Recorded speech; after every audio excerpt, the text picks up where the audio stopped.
Good evening, everyone. Michael Devine here, Gray Matters Radio. A show for anyone who's sick of feeling like they're kind of like the kid stuck between a bad marriage between Democrat and Republicans. That's what this show is about. It's the gray. It's the world of the in-between. Then who else? Michael Devine, America's counselor, to bring us all back together. Of course, it's too big of a country. I can't do it on my own. I need my man, the Armchair QB himself, Bill Reed, to help me out here. What's up, buddy? Greetings and salutations, Mr. Devine. Greetings and salutations. Always so proper on the show, man. I'm just really glad that we don't have that Ryan Stelzer on the show this week. You know, that Stelzer guy, he's a bit of a loose cannon, you know. He's an odd cat. Oh, man. Well, where's he at this week? Isn't he, like, he's on the, I believe he's on the space station. He is. Ryan Stelzer, are you there? Can you hear us? How you doing, gentlemen? I am doing good. Oh shit! Hold on, yeah. Ryan, dude. I told you, man. Yeah. Just lay loose. You know. I don't know if you heard those gunshots, but I think aliens are shooting at him. Aliens are shooting at him. I don't know what he's about to say. I don't know, but you know, it's. Like, are they Russian aliens? I don't know. Those Russians and Ukrainians, I don't even know how to tell the difference between them. You know, it's kind of like a North Vietnamese and a South Vietnamese. Can you really tell the difference between Ukrainian and Russian? It's on the old Soviet bloc, is what you're saying. The Soviet bloc is the Soviet bloc is right. Yeah, I heard what you're saying. Oh man, Stelzer, what's up, buddy? You doing good? Yeah, absolutely. How you guys doing? I'm doing good. All right, so we had to bring Stelzer on because Stelzer is kind of like our Trump correspondent, you know. Stelzer gives it to us straight. That's why I wanted him on here because, like, you try to like, you know, kind of lay it on, not thick. You try to be smooth about it. I try to be a little smooth about it. Stelzer just kind of, whether you like it or not, he just tells you what's on the He's like the fucking sledgehammer of truth, which I think the country sometimes needs now, depending, you know, sometimes I got to edit some shit out, but, you know, mostly. That's why I have remained friends with him for all these years. 95% pure gold. 5% you look at him kind of with your head tilted going, yeah, well, I mean, that's one way to... That's one way to say it. Well, even if you disagree with what Ryan's saying, you have to love his honesty and passion about it. Well, the thing is, like, Ryan, like, the reason why I love having you on the show, and the reason, like, especially tonight, why I wanted you to have on, because right now we could go on Fox News, MSNBC, CNN, whatever, and we can get some, I don't know, some wonkish, you know, person that they're interviewing from some think tank or someone who's been a career person telling us what people are thinking, and it's like, well, no, this show is kind of about circumventing that. Actually, let's go to actually what real people think. I mean, especially... I love their surveys. Our polls show that 62% of females between the ages of 18 and 34 who have been, you know, at one point in time approached by a male for a sexual encounter approve of Donald Trump being impeached. And you're like, what the hell? What is an AP Ipsos poll? What is an Ipsos? Like, I don't even know. Why are they so good at poll taking? I have no idea. AP ain't so good with the football polls, so I don't know how good they're going to be. The Quinnipiac? How do you pronounce it? The Quinnipiac? Quinny? I think it's like a Pennsylvania. Something like that, yeah. University. Yeah. Somehow they're the poll experts. They have classes there you can you know, major in poll taking. Not that kind of poll. I literally, as soon as you said poll taking, my head literally went to, like, you know, digging poles for fences. We're not at the Golden Fox here, Mike. We're here on the. Well, I was thinking fences, like digging poles for fences. I don't know what the hell you were thinking. I'm talking about, you know. So the pole needs grease?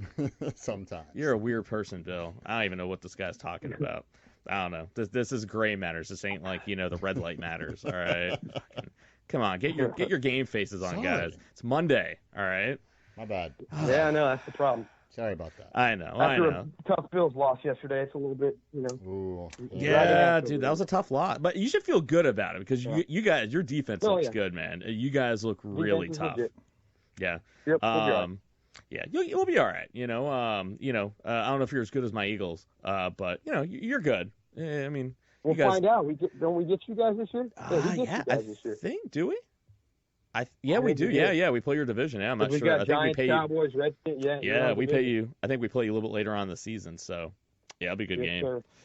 All right, yep. So let's dive in here. All right, so last week we this is now. So when we had our show last week, this was pre-release of any of the whistleblower stuff. So we were kind of really, you know, conjecturing about like what this was about. And so now since then, we've had a whole week of basically some of the whistleblower stuff basically coming out, and it's kind of been a shit show basically ever since. So in case you've been hiding underneath a rock, basically with the whistleblower complaint, it basically validated unnamed whistleblower, I might add, unnamed. Well, it's a whistleblower protection, because the whistleblower basically says that they're scared for their life, which, I mean, surprise. I bet a whistle's not the only thing they've been fucking blowing. Wait a minute. Why are they scared for their life? Do they have dirt on the Clintons as well?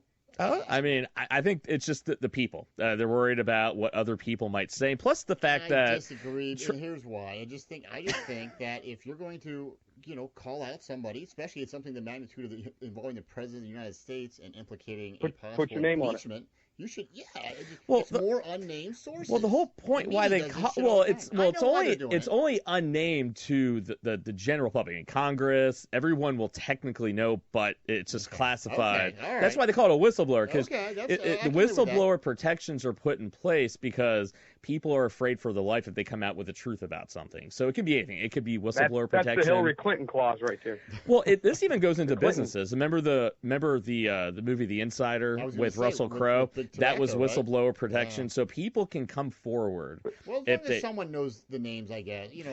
So the only people that won't know why do you think they're afraid for their life? Because they've seen the body bag list that the Clintons have put together.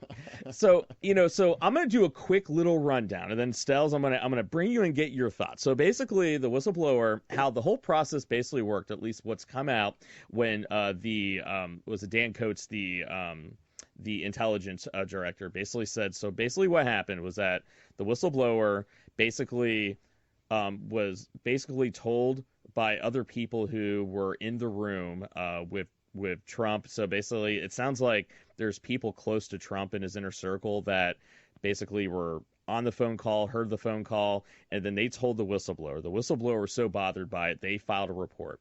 Now, the intelligence office basically then went and looked at. So apparently, this thing is like really detailed. This whistleblower report. So it goes through and talks about what was said, who they heard it from, the people they heard it from, exactly what was said, when it was said, and then they went and corroborated it with everyone. After it was corroborated, so basically every single person that was named in that report that we don't know who it was. Now, the Congress does, obviously the Justice Department knows, the Intelligence Office knows, but that's pretty much it and how they protect those people. So every person that they said that was in that corroborated everything that the whistleblower said.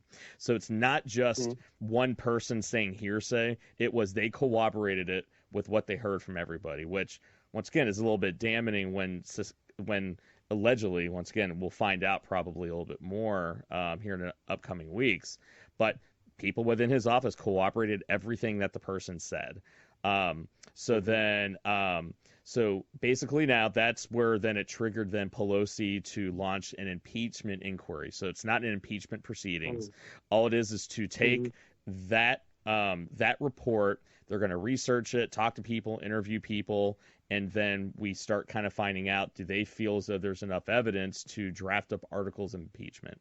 So we have so the developments today. So we found out Mike Pompeo was on that call, and he's being called in.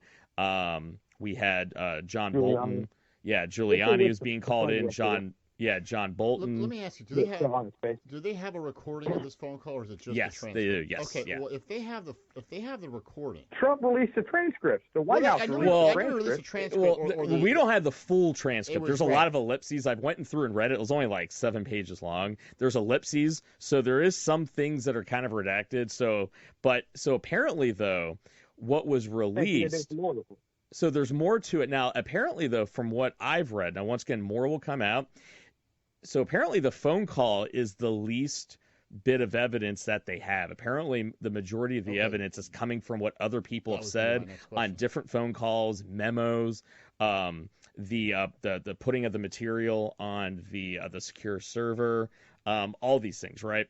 So there's a lot of evidence that's basically come out. A lot of it, like even when you have a lot of senators, so you had a lot of people before they read and had their briefing kind of said one thing. A lot of Republican senators and congressmen have come out and go, well, Yeah, it's not a fake news thing. It's not like what they said with the Russia investigation. They basically, a lot of them. Do you think that Democrats I or the disagree. whistleblowers at this time are just kind of crying wolf again? We've heard Well, that we've been that's through this before. all I That's know. the Once problem. again, all we're going to sit there and go, what's been said, what's been. So we have some people saying that it's not that a lot of the so pretty much what it seems like is the Republican or the Democrats are going, oh, it's impeachable.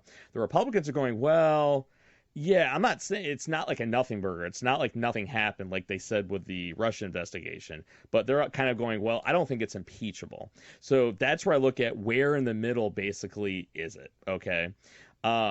So yeah. So I mean, so there's a lot more to this one than just the Mueller investigation, because you have so many people all corroborating what happens.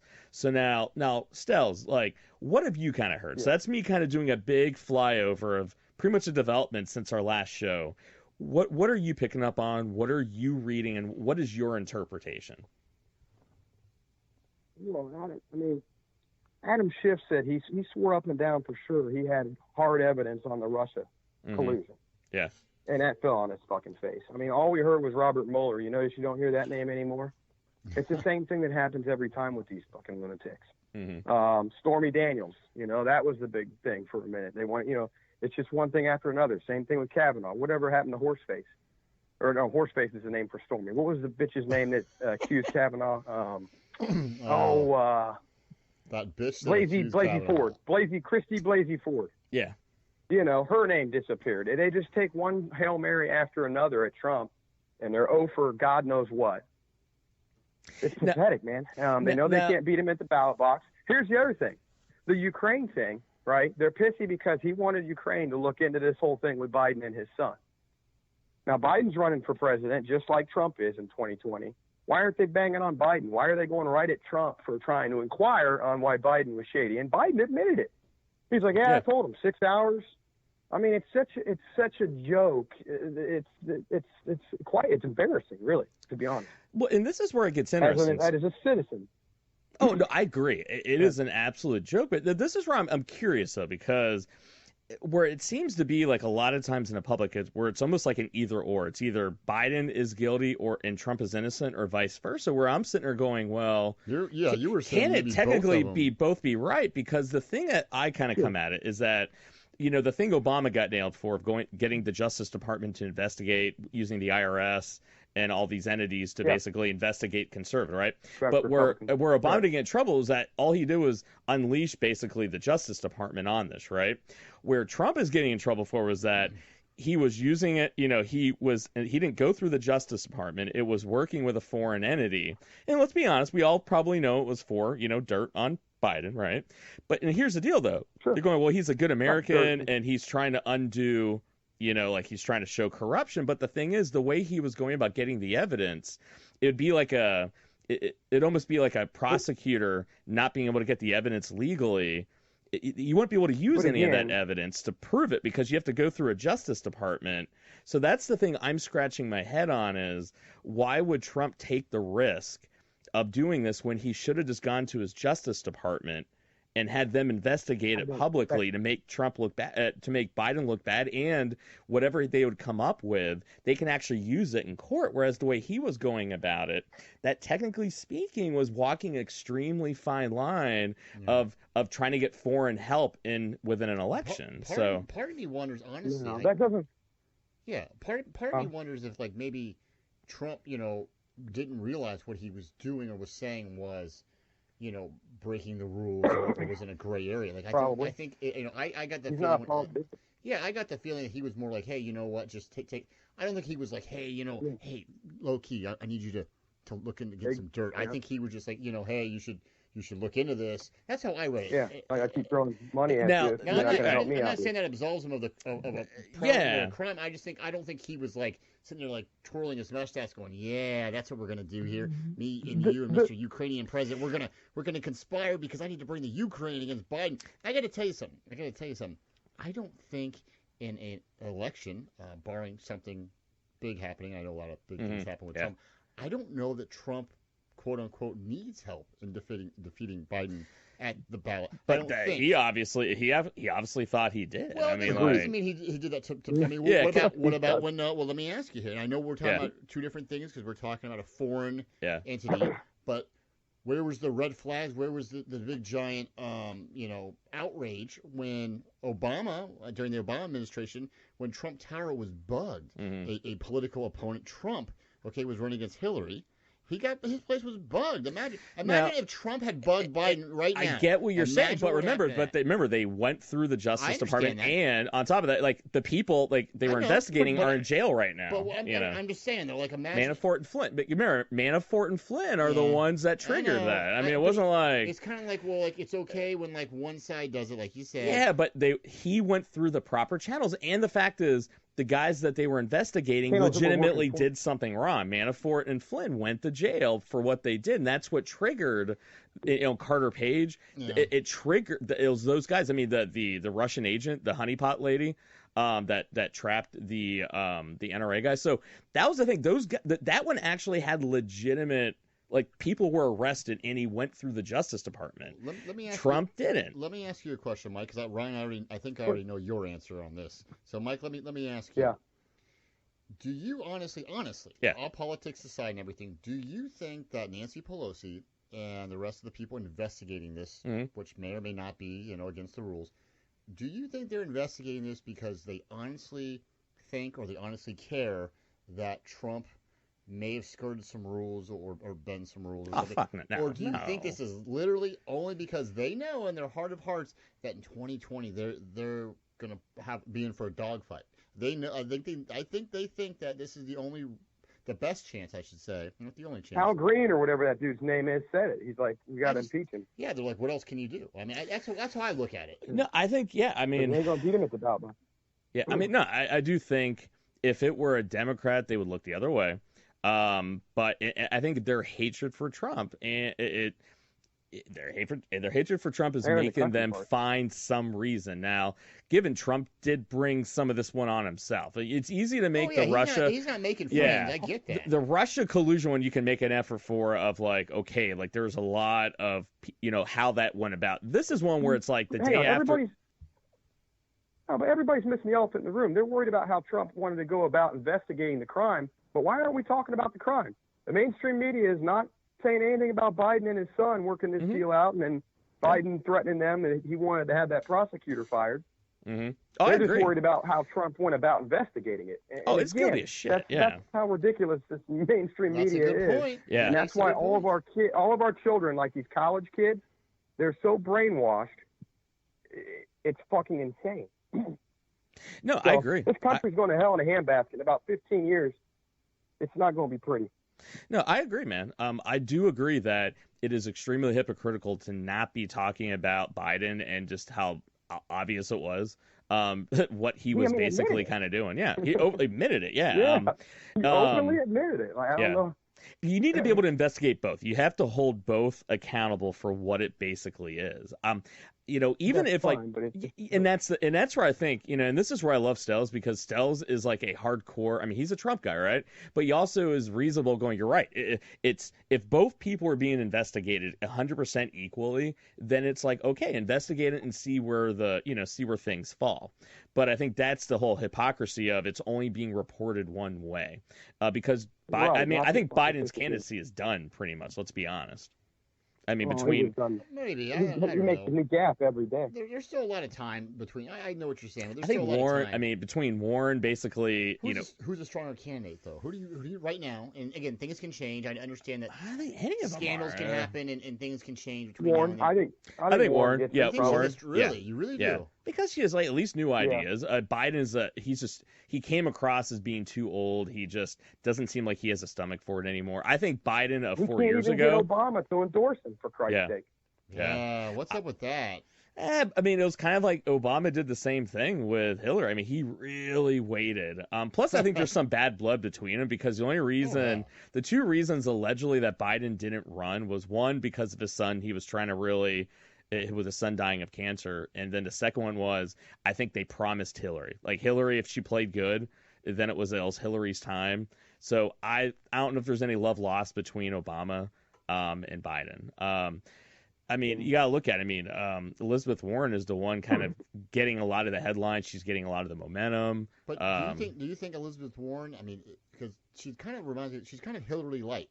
I mean, Hillary Light. That's what she I think she's of. far more liberal. But what I'm saying is she doesn't have nearly as much of the backing or support from the media. I mean, she might gain that in the upcoming year, but what I'm saying is she doesn't have right now nearly the amount of donors, nearly the amount of the press.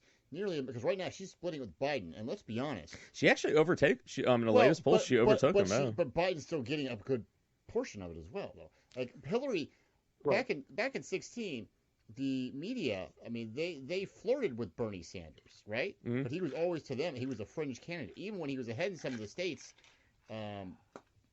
Trust me, the media was not going to go for anybody but Hillary, and you know that. Mm-hmm. It wasn't going to happen. Well, she was the heir apparent. I mean, Hillary was such a flawed candidate that nobody in a million, I mean, she was. Nobody in a million years thought Bernie had any chance. And then when people started flocking away from it, it was just kind of like almost like, it's kind of like when your team, like your football team, is like you think they're going to be bad, and then all of a sudden they're like, there they are mid-season sitting at like 7-2, right. And you're just like, all right, maybe they do have a good team. I don't know. Yes, I knew it.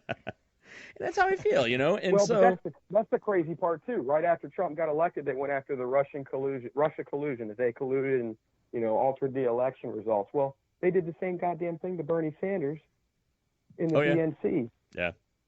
Well, this is, it's just. Let's be honest. All right. This is something that it doesn't matter if it was Democrat or Republican. Anyone said if a businessman ran for president, this is the shit that was going to happen. How tied their businesses are internationally, the relationships that they kind of build. Plus, you got to figure these career politicians don't, let's be honest. Trump, being the president is essentially showing up all these career politicians. Well, I told Stelzer, I don't know if I said this on the air. Here's the problem with Trump, right? Is that Trump is not doing anything different than any other president. It's just that he's now a politician. He has no idea how to cover it up. So I think when he's acting incredulous, like, what the fuck? I'm doing the same shit everyone else is doing. It's like, yeah, dude, you suck at covering it up, though, because you're not a politician. That's the problem, is that I think that's all it is. That's all that it comes down to. Like what Bill said earlier in the call, too, I don't think he knows all the ins and outs of exactly what he is and is not allowed to do because he hasn't been in politics all his life. But now at this point, I think he could probably overstep a boundary he didn't know was there. But don't you think, though, I mean, the day after Mueller testified about election interference, then he goes and tries to get dirt for an election? Isn't that, I mean, that's, to me, I'm sitting there going like, that's like a mob boss getting off on murder charges, and then the very next day goes and commits another murder. It's kind of like, yeah, but why would you do that? When you're a mob boss and there's two mobs in the town, and the people in the power are letting one mob literally get away with murder, and then they go to the same mob who might be doing a similar thing or the same thing, going, I can't believe you did this, and we're going to nail you against the wall. But then the other mob going, well, it is what it is. No, it's like remember the Irish Mafia in Chicago with what's his name? Whitey Bulger, where he was giving information. Boston. Yeah, he was giving the information to protect the Irish Mafia, but he was taking out the Italian Mafia. It was kind of like they were the worst ones. So, I mean, yeah, but this is where I get worried. And Stelzer, I want to get your opinion on this one because and I think me, I'm a pretty independent kind of guy. I may not like Trump.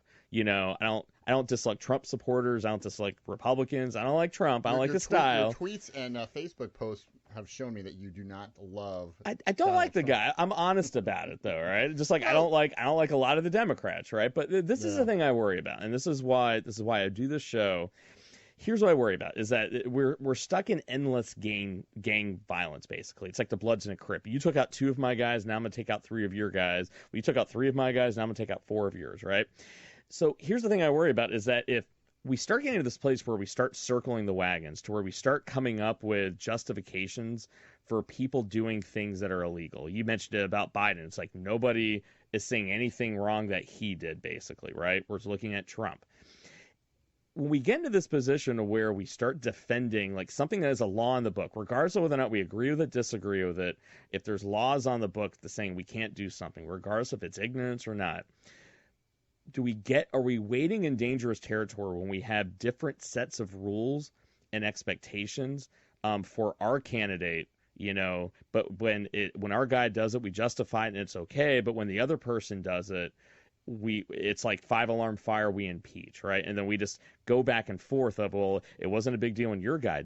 We are in this endless cycle of gang violence where it's like, your guy did this to us, now we're going to do it 5 times over to you, okay? And it's like that with when our guy breaks the rules, well, it's not that big of a deal, it's for the greater good, but when the other guy does it, well, then we don't like it, and vice versa. It's when you get a Republican or a Democrat, and then now we're getting to the point where we're almost like, Obama was threatened with impeachment, but they didn't really have anything. Obama now is really, Trump is really getting thrown at. What did they threaten him for? I don't remember that. Obama was basically it was like, one, they thought he wasn't an American or wasn't a natural American. No. They tried saying the Iran deal was treason. There's a couple things they tried getting him on. Yeah, I think I do remember a little bit about the Iran deal. Yeah, I mean, it wasn't anything. It was more conjecture, but it was just the idea of we should impeach him, that rhetoric, right? So now we have Trump obviously being thrown at it. So now here's the thing I worry about of, like, regardless of whether or not we care about if the rule is legal, illegal, we like it, we don't like it. But if Trump legitimately broke a law that was impeachable, what should Republicans do then? If we're trying to break this thing of like, if our guy does it, like if Trump legitimately, and there's evidence out there that he broke a law that was impeachable, what should Republicans do? I mean, I'd have to know more about the situation to tell you what I would do personally, but that's an individual decision, I guess.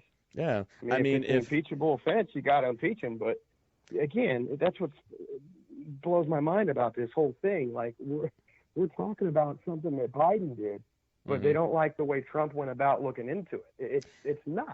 These people, it's simple. It boils down to, you can't beat them at the ballot box. We're going to throw everything we can at them, and they're I mean, if anybody trusts Adam Schiff for 2 seconds, they're out of their fucking minds. I don't trust any of them. Mitch McConnell. I don't trust any of them. They don't have an agenda. Oh, they all do. Absolutely. To me, I see a very distinct difference from a physical appearance standpoint between Democrats. Look shady. I'm sorry. Go all the way down the line. Look at Al Sharpton. Al Sharpton's the right. Well, look at Bernie Sanders. They've actually. Hold on. What's wrong with Bernie? Let me hear him say. What's wrong with Bernie? He doesn't look shady, but he just looks. I mean, come on, man. You really want that guy? He can't even get his hair combed. You want him to cover your country? I like Bernie until he tried to say that bread lines were good for the country. I mean, I don't know. Have you seen Mitch McConnell? He looked like he has like some kind of like genetic chromosomal abnormality. No, he's just an old dude. He looks like an old dude. Oh man, he looks like he's an odd-looking dude, right? He kind of looks like the rich dude from remember like it was the Silence of the Lambs, was it, when after he escaped? The dude like had his face eaten off, and it was like his face is all like scar tissued up. You know what McConnell looks like, or reminds me of? I feel like he'd be in Pee-wee's Big Adventure, and he'd go, "The Buxtons are not these, Pee-wee." Oh yeah. Oh, you're absolutely right. Like yeah. Rich guy. Like, Feels like kind of weird. They've actually done like research where it's like the how you like physically and like how you almost judge people based upon like if you like them or not like them, whatever your prejudgment is. It actually is kind of interesting what you just said. They've done a lot of research on that, but I do think it's just one of these things to where, I don't know if what he did was impeachable. My guess is it's going to be a Clinton type of situation where did he break the law? Yes. Was it a law that's impeachable? Probably not. I mean, what got Clinton off, because that's how like people do. Democrats have a short-term memory of they're nailing Trump for, well, I didn't exactly say that. It's like, man, you had a president up there going, according to the definition that was given to me about, I did not believe oral sex was sexual relations. And literally the guy said, and I quote, no one told me what the word is. Well, I liked how when Bill Clinton, when he was up there. I forgot about that. I mean, if we're being honest, if we're really being honest, I remember when Bill Clinton, he was up there and he was trying to explain to the American people, and he tried to convince all of us that we were confused, that you didn't understand what I was saying. Like, wait a minute, what? Like, no. You guys were the ones that were confused. I was just telling the truth, and you're like, and you're sitting there going, is he really trying to sell people have a this very bill of goods to the people? People have a very short-term memory about well, this. he had good personality, and he was an outgoing guy, and people liked him. So, and the economy was good, so people were like, you know what?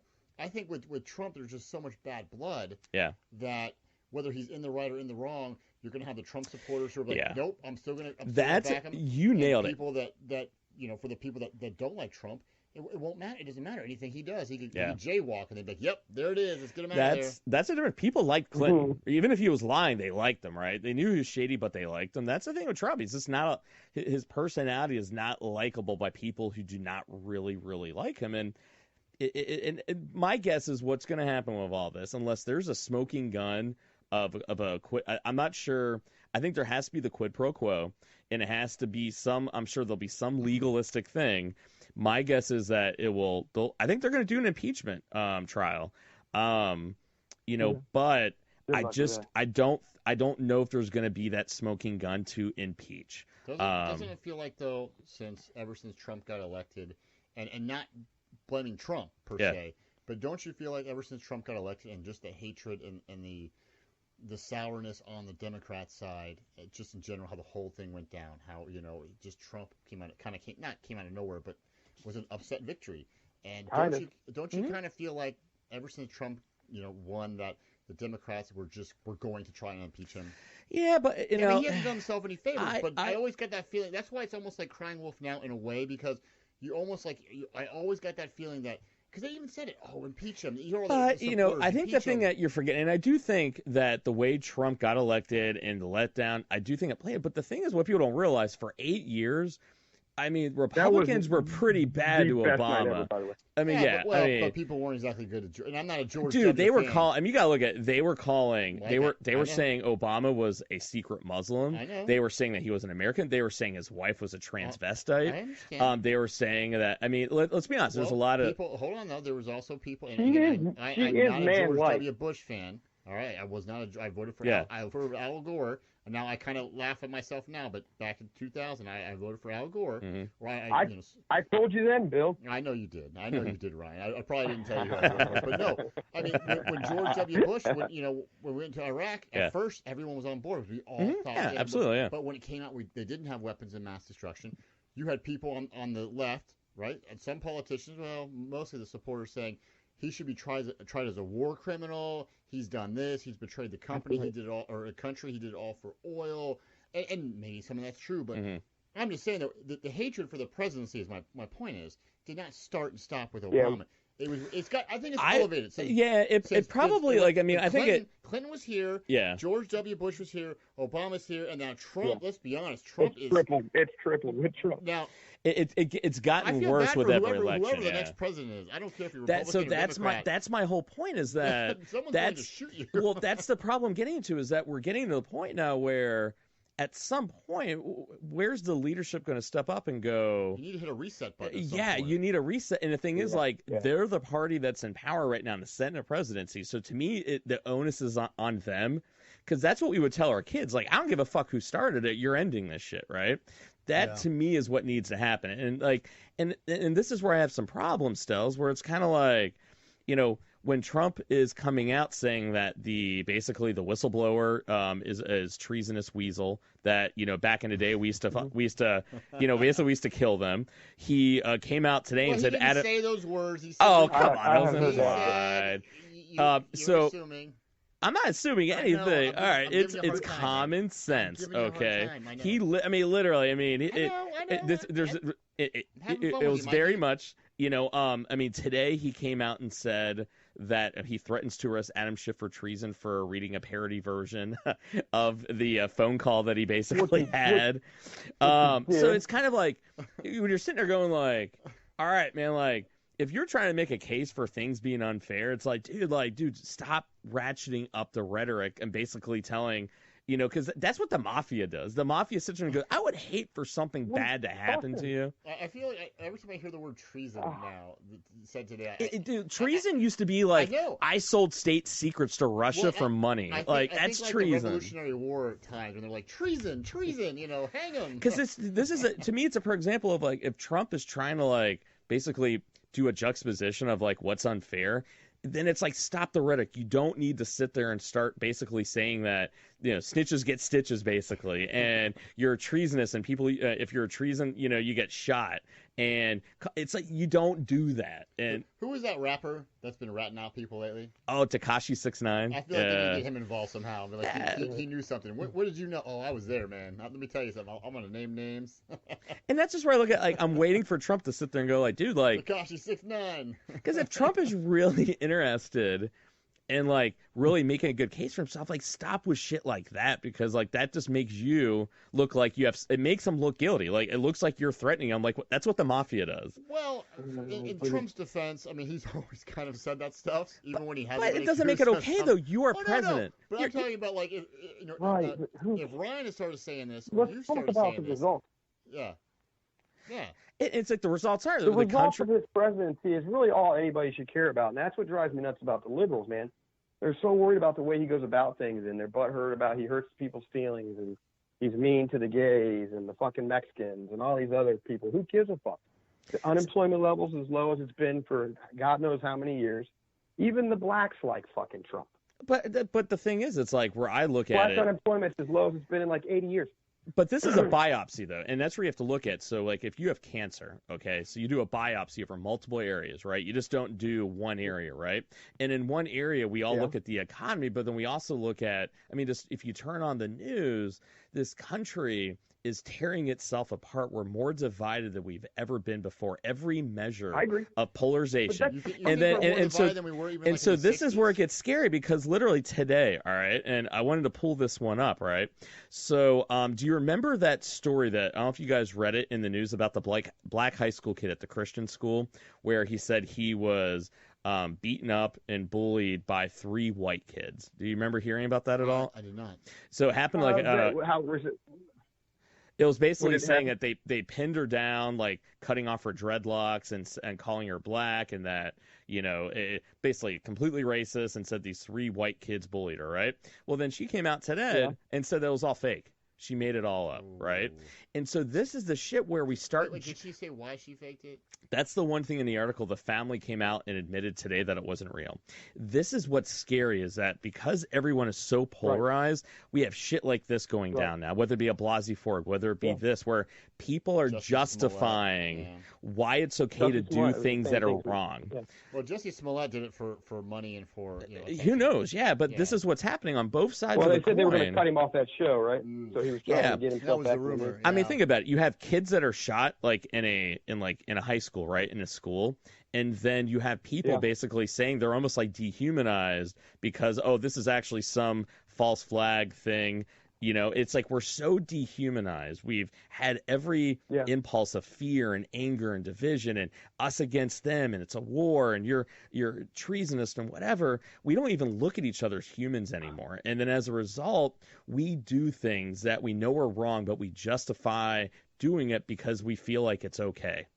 And so that's my beef with Trump, is that at what cost to our economy? Yeah, our economy's great, but it's like, well, at what cost? And we can have that economy without the rhetoric. We can be, unifying. Now, what if Trump's the one that's driving that economy? Now, maybe he's not driving it, but he's the head coach right now, so he's going to get the credit. He can get credit for it, but then he also has to then look at it going, the way in which I'm going about growing our economy, I don't need the rhetoric along with it. They are different things. You don't need it. He can do everything he's doing without the rhetoric. You know what he reminds me of from the sports world a little bit? He's almost like Bobby Knight, right? Did Bobby Knight need to yell? Did Bobby Knight need to bring a bullwhip to practice and show it off to the press? But did he beat Purdue twice a year? Right. Did he need to do all that? You almost can't compare, though. No, but what I'm saying is, but he got results, which is why people allowed him. He was another polarizing guy. Right. They kept looking the other way, hated him, but he got results. Trust me, had he gone out there and been a 500 coach, right, pulling that shit that he had pulled, he never would have coached again. But he was successful. Yeah, but this is a country that in this country, because what's going to happen though, and I would argue this, that because the country is so divided, I believe I really firmly believe that if he went about his business in a different way, the economy would be even better. Like you nailed it on our show, Stelzer, when it's like our country is so divided, we have people on the other side cheering for us to go into a recession just to spite Trump, right? That's where we're at as a country. And so imagine if we didn't have that vitriol in the same policies, I think our economy would be even more through the roof. And that's the thing I don't think he understands. It's like it doesn't have to be that way. It can be a million times better. And at what point does it have the opposite effect of almost like it's like driving with the e-brake on or sailing your boat with a boat anchor, that it's going to get worse. And who's going to stop it? And I think it has to be him, regardless of who started it, regardless of whatever. He has the ability tomorrow to go, all right, you know what? Okay, who gives a shit? All right, I'm going to do my best. Because he can make Democrats look dumbasses if he just stopped doing his rhetoric and they kept attacking him, going, listen, look at me. I didn't say anything. I didn't say anything. They're the ones doing it. But, yes. So, you're not dealing with a career politician. You're dealing with a billionaire. Yeah. Yeah, because so his ego is too big. Somebody attacks him, he's not going to just take the high road. Yeah. And I think he needs to. And I don't think anyone has the ability to tell him. But I think that's the job of president, though. Your job isn't to be the economist in chief. Your job is to be the commander in chief of this entire country. Well, he doesn't do business that way. He never has, I don't think. And I think so now when he comes into the presidency, into the office, I think he looks at it, well, okay, I've done this for the last 40 years in business. It's obviously gotten me this far. It's gotten me to the presidency, talking this way, acting this way. Why change now? I guess. See, to me, it's kind of like the Cubs with Dusty Baker, right? Dusty Baker got them to the World Series, NLCS how many times, but then he never got him over the hump all the way, and then he literally ran all his starters into the ground. I mean, he destroyed Kerry Wood's career. He destroyed Mark Pryor's career because he didn't take care of his people. You talk with you talk with any of those guys, they've come out directly and said Dusty Baker destroyed their career. How many innings they threw. He didn't take care of them. I'm missing the connection to Trump. But Trump to me is like he's writing those guys. Like he's writing those guys like that he's overusing them. And in the very end, there's nothing left. There's nothing left of those guys, and he left those teams in ruin because he didn't protect them. He was so enamored with the skill level and talent they got. They never actually They never won a World Series, and there's nothing left of that team afterwards. That's when I'm worried that this brand of politics is going to bring, because if Trump even loses, even if it's 4 years from now, then the next president, it's going to even be worse, and it's going to be worse, and then it's like eventually. The vitriol and the polarization in this country is going to make it to where it's going to be. We're dancing in a civil war zone. We are. We totally are. And depending on what happens, I think depending on what happens. Now, the thing is, though, let's say Trump legitimately, got, impeached, right? I'm talking legitimately, like he broke the laws. Yeah. Do you feel as though he would gracefully walk out, or do you think he would go to the umpteenth degree to try to hold on to power, even if he knows he was guilty? Oh, I think he would go to the umpteenth degree, just like any other person. And the thing, Clinton, if they could have. And think about that for a second. Got him. And doesn't that scare all of us? That if they legitimately were impeached, that they would be willing to drag the country down with them. I mean, he would. Yeah, I mean, he's not going to just be like, "Oh, yep, that's it." I mean, he would fight it with what he. Yeah, I mean, I think any president would do that. But I don't know. I mean, but Nixon didn't. When Nixon knew he was going to get impeached, he resigned. When Al Gore knew that it was like he knew, like Al Gore said in interviews going, listen, like I think if we went and actually recounted these things, I would be up, and I think he. What was it, like 20 or 50 votes or some shit like that he would have won by, but he walked away from it, right? Clinton, obviously, Clinton is Donald Trump just on the opposite end of likability, right? So that's the whole point of like we have had presidents go, or even candidates go, I'm gonna do what's best for the country. Because I don't want to drag the country through this. But then we're sitting here going, I Clinton. I don't know what he'd do for sure. And that should be a litmus test. But I would assume he would combat it, and but it's such a witch hunt. Like it's not. It's. I feel almost like it's. I mean, they've tried everything they can, and it's simply because they've seen two of these Democratic debates, and it's a joke. They don't have a snowball's chance in hell. It's at the ballot box. So they've got to keep throwing up. I guarantee you, if this thing falls apart, there's going to be some other stupid fucking scandal that comes up that falls apart. But you know what I would give my left nut to know?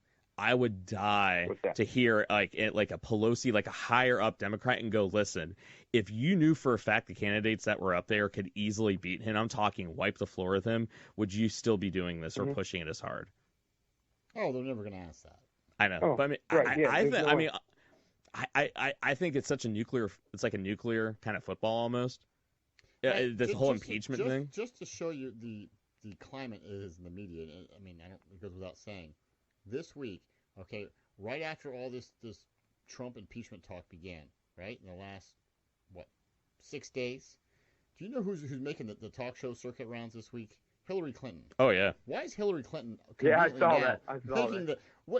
And what are they asking her? I'm sure she's got some book coming out. Yeah, she's on Colbert tonight, I think. Yeah, she's Colbert, and then I think she's on the Today Show tomorrow, or whatever the heck it is. I don't know. I just see this in commercials. And I'm sure she's pushing a book, or I'm sure she's...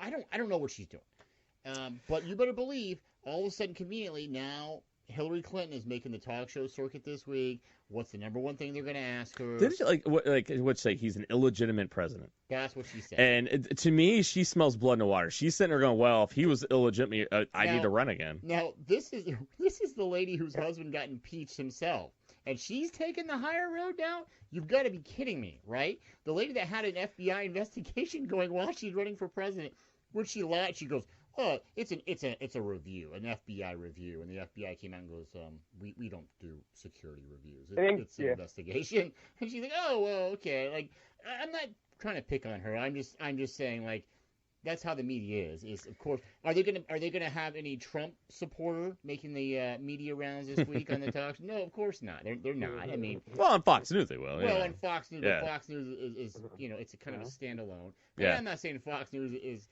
The thing with Fox News, if you have to tell people that you're fair and balanced, you're probably not fair and balanced. Like, people already general know. Well, it was like CNN when they go, the most trusted name in news. I'm like, well, the interesting thing is, like, not. My dad's been saying the whole time, the professor, he's on the show tonight, he's been saying the whole time that there's a Democrat waiting in the wings to basically come in at the last second before the primaries. And who's that going to be? Anyone? Oh, he doesn't know. He thinks somebody is waiting and biding their time. And I think now that you see Warren and pretty much all these radical left people, like, there's going to be some centrist moderate going, like, fuck this. Like, no. Andrew Yang. Yeah, I mean, they all got like 1%. I mean, the only people he's higher than that, but yeah, it's not much. You know what? Andrew Yang, I don't hate him, and I think it's because he's not a politician. He wants to give everybody $1,000 a month. Yeah, it's like, hey, that shit ain't gonna work. Well, if it works, well, his plan was to tax big companies that you're not paying taxes now, like your Amazons, companies like that are paying zero in taxes, and saying, well, no, we're just going to tax you, and that's where the money supposedly is coming from. Now, if that shit actually could work, and I'm not saying it could, but if it could work, I'd be okay with that. Now, Stelzer, you're kind of like our financial guy. Now, if I'm correct, wouldn't that make inflation go through the roof? No, don't raise taxes on the middle class, which is what everybody wants to do. I'm saying strictly tax the big companies. I don't know, man. I mean, it would make inflation go up because everybody has that money, and then what else are you gonna? Yes and no. I see what you're saying. Yeah, everyone just had $1,000. But it wouldn't be like you wouldn't see the price of gasoline going up by $2 a gallon. I mean, you would make inflation go up. I mean, that's inflation. Yeah, I mean, inflation. If you give away free money, inflation goes up. Yeah. So it's macroeconomics, like, and that's the whole point is that and I get what he's trying to do, but it's just fucking gimmicky. It ain't gonna work. Well, it's also strange too that we're giving people an extra $1,000 a month while we're here's the even crazier dollars in debt. Bernie Sanders with the wealth tax. How about we're going to tax your money when it comes in as an income, and then we're going to tax it again if you were the one person that was intelligent enough to save up some money. We're going to hit you for 1% a year. Well, I think out there? we need to redo the tax code. I mean, let's be honest. You have when you have companies making billions of dollars to not paying anything wealth that they saved up. Well, dude, I think they want to tax you. Well, this is where I think I do think there needs to be a reevaluation. So it's kind of like this, right? So let's say you and I get taxed at whatever our rates are, 20, 30% of our income, right? So that's because we're working, right? So now let's say your job is to be an investment banker, okay? And let's say you made, let's say $30 million last year, right? Well, because it's a capital gains, you're only going to get taxed at 14%. And then on top of that, because of that 14%, then they can get that then down to like less than 10. That's where I think the wealthy are really getting off scot-free, because a lot of them aren't working. They're just making dividends off the companies that they sold, their stock that they have, their investments. That's where I do look at. I'm not going to punish. I don't want to punish those people to take care of the people that are just laying around trying to be deadbeats and feed off the government. I mean, that's just the reality of it. No, but it goes both hands, though. To me, it goes both. You have to hit both. You have to tackle the entitlements and people taking advantage of it. But then you also have to tackle, because I take offense to, like, it's pretty fucked up, when I pay more in taxes being, like, self-employed than certain companies making billions of dollars.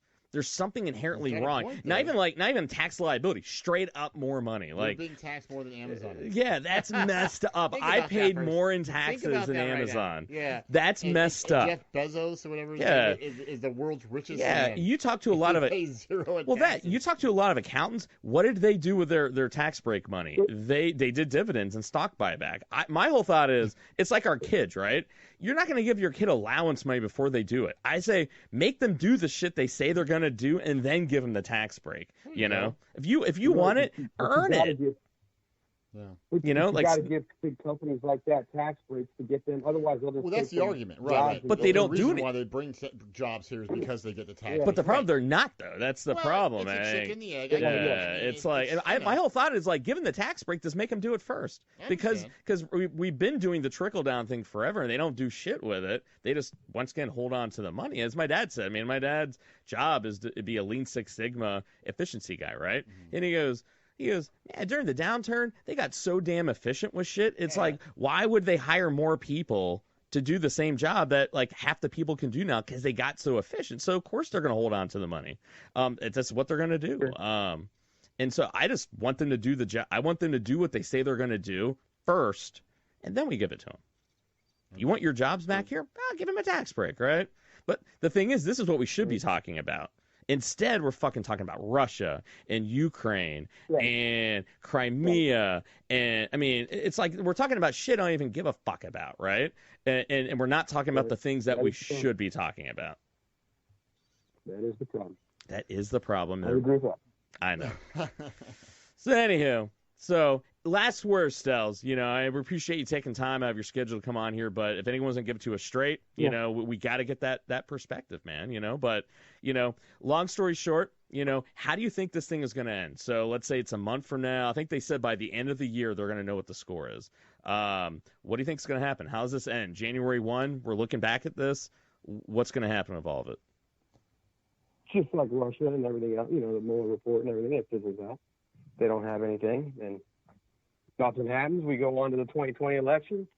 Trump runs over whoever they throw in front of him, and liberals get all pissed, and they go into their safe space, and that's just how it goes.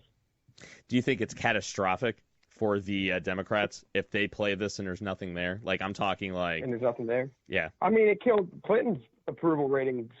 Skyrocketed after he got off the impeachment inquiry or attempt from the Republicans back in the 90s. So I think for sure it could be devastating, but I think they got nothing to lose. That's why it's kind of a Hail Mary. I just don't think, especially with so many candidates, it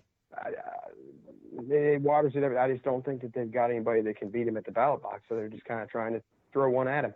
Now, what if it's close? What if it's kind of almost like, man, there's a lot of evidence, maybe like almost like kind of Clinton-esque, where it's like close but not quite, and it almost looks like Republicans are playing some politics with it, like circling the wagons. Do you think that blows back, then it hits the Republicans in 2020?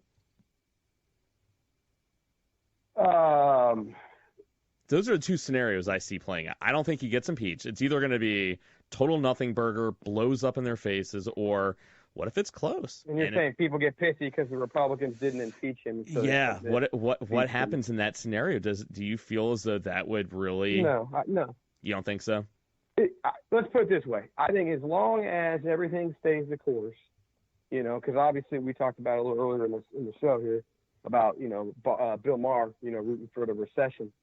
As long as something like that doesn't actually happen, as long as he keeps putting the numbers up that he is, just from a production standpoint, I think it's going to blow over.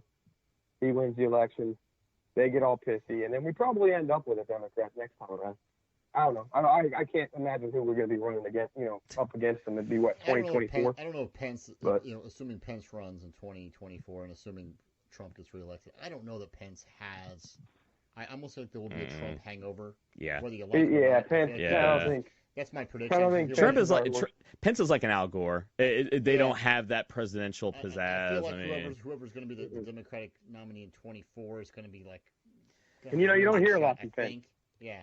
Hey, the best thing that could ever happen to Democrats is they get their asses handed to them this election, because it would force them to go back to the drawing board and go, all right, like what we're doing is not working, and we have to totally rethink our party. Is not going to get us voted in. It definitely is not. That's what happened to the Republican Party in 2012. Yeah. Don't forget. I mean, they were dead on arrival. R.I.P. GOP. Yeah. They were pronounced dead, and they needed to revamp everything, and they were going to be in trouble for all future elections. Yeah. And then Trump, just walked in there, came in and was like, hey, how you doing? Let me just go ahead and save your party. Even though I'm not a real Republican, but I'm going to go ahead and run on the Republican ticket. Yeah. Which was one of the things I liked. There you go. Well, I'm not a Republican. There'll be a Democratic version of a Trump coming in. That's my point. Yeah. That's what they need, is they need someone to say, listen, I'm going to run on your ticket.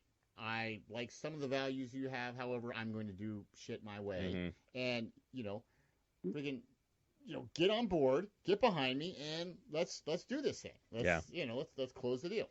And you're not going to agree with everything he does, like Trump, but he gets results. He or she gets results. And again, like Ryan said, if you have a good economy, which Trump does, which that's going to, no pun intended, going to trump just about everything. I mean, I don't care. There you go, Bill. Well, I mean, but I don't care if you find out that Trump was a low level.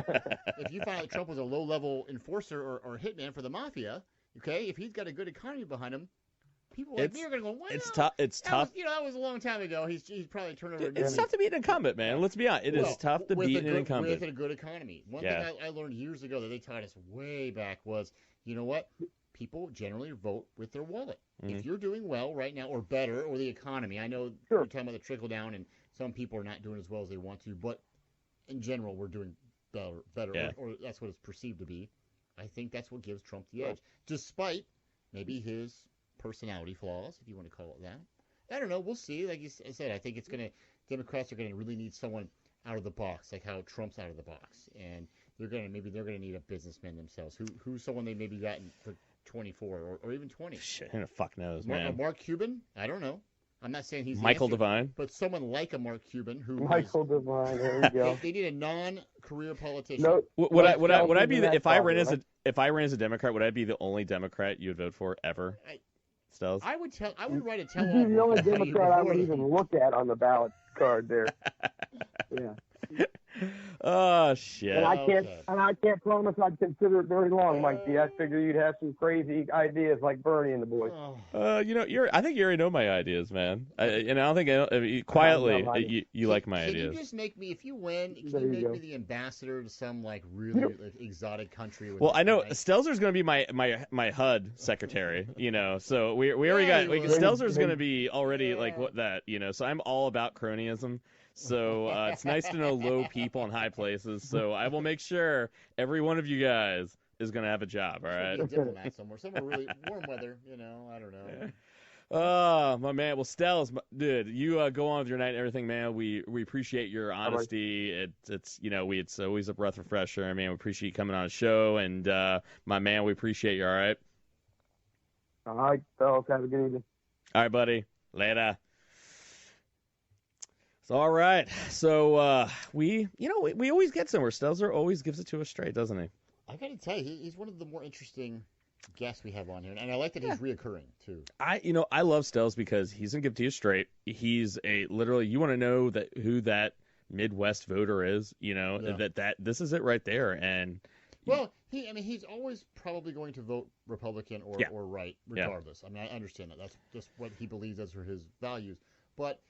The thing I like about him is, he's educated on what he talks about, right? He's not just one of these people that are just like, I'm just going to vote just because I don't like so-and-so. He does not like so-and-so. Oh, yeah, but yeah. He'll give you reasons A, B, C, and D, and they all are educated. You nailed it. It's very... Right.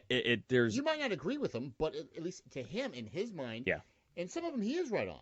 You know, some of them maybe not, but same thing with me. Some of the things I'm right on, I'm wrong. You agree, we don't agree. But it's honest, and I think if you can't cherry pick this country and you know, why I want these people, or it's like, no, like this is a country where if you're going to bring everyone together, you need people on opposite ends to learn how to talk with each other, you know. And I've always said I don't like Trump. I like Trump supporters. I just don't like Trump, right? Mm-hmm. And mysteriously, when you talk with Trump supporters, especially guys like Stelzer, where they actually have very clear ideas of why they believe what it is, you have to take that into account. And that's where you don't see Democrats even attempting to do that in any way, shape, or form. I mean, given it's the same on the other side, but you know, it's just there's a lot to listen to there and really hear. Because like I've noticed this recently, and I've been meaning to talk to you about this. It's like the dichotomy of the two, and what I mean by that is, so like Trump will name call the other side, and he will like put up this wall. Again, no pun intended. Yeah. Like, you know, you're either with us or you're against us, and blah blah blah blah blah, and you know, just very.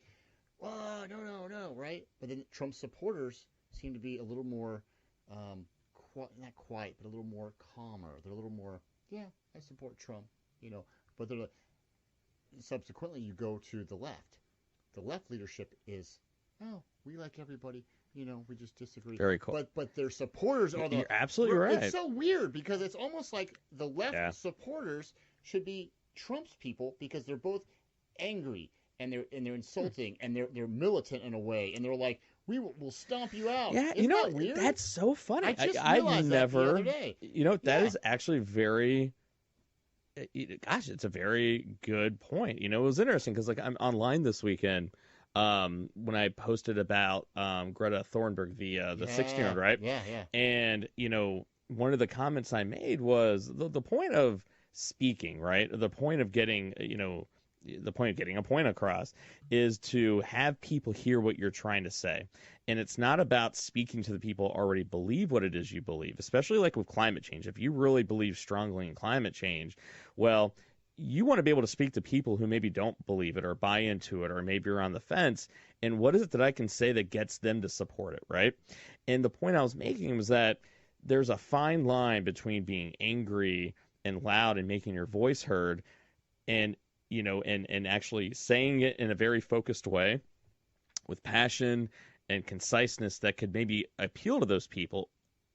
Or there's a line that can you can cross over where it's all anger and the only point or purpose to saying it is out of anger because it's going to make you feel better and it riles up the people that already believe what it is that you believe. That it's pointless to say it. And that was the whole thing I was trying to say is that I think that's what a lot of the people on the left, especially her, that's the problem they had. But it's like, well, we're angry. We got to have our voices heard. I go, but your voices are only being heard by the people that believe what you believe, and no one on the other side's believing it. Well, it's not my fault that they're ignorant and we're angry when they have our voice at once. Again, it's like, that means they're only at people, not to exactly. people. They're preaching to you they're lecturing you instead of having a discussion. Literally. And it's like, it's like maddening because you try to get them to understand that it's like people put up those walls like I don't want to hear this. Yeah, and it's like, what is the point of saying it if it is not going to have any effect? If anything, it's going to be the opposite, you know. But that's why I think in the show where I love to have a guy like Stelzer on there because that's a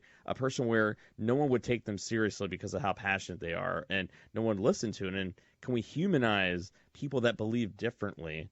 And try to have their voices heard, where it's like, that's a good point. I didn't look at it like that. And even there's times where I would make a point or you would make a point, and he'd be like, you're right, that is a good idea. Like when we talked about with Trump, if the evidence is there, you're right, you have no choice. You got to impeach the guy. How many Trump supporters would openly admit that and say that? Well, I got to tell you, I think that when it comes to this whole impeachment thing, is if they want to not just get the impeachment, but get the support of the people, because you can impeach him and still people are going to be saying, yeah, you might have impeached him. Yeah. We're pissed off. They're going to need more than what they got. Oh, yeah. And even if it comes out, Trump did this, you need more than this. Now, again, we don't really know what they got, but you're absolutely right. Because it's almost like it's a technicality. Well, yeah. You're just like, that's what happened with Clinton. It was a technicality he got off on, you know? his was not so much a technicality. I mean, I know that was a definition of a technicality. Man, he lied under oath. He lied under oath. But what got him off though was he was able to the American people too. He was able to make a case though. Hold on, he pounded on the podium.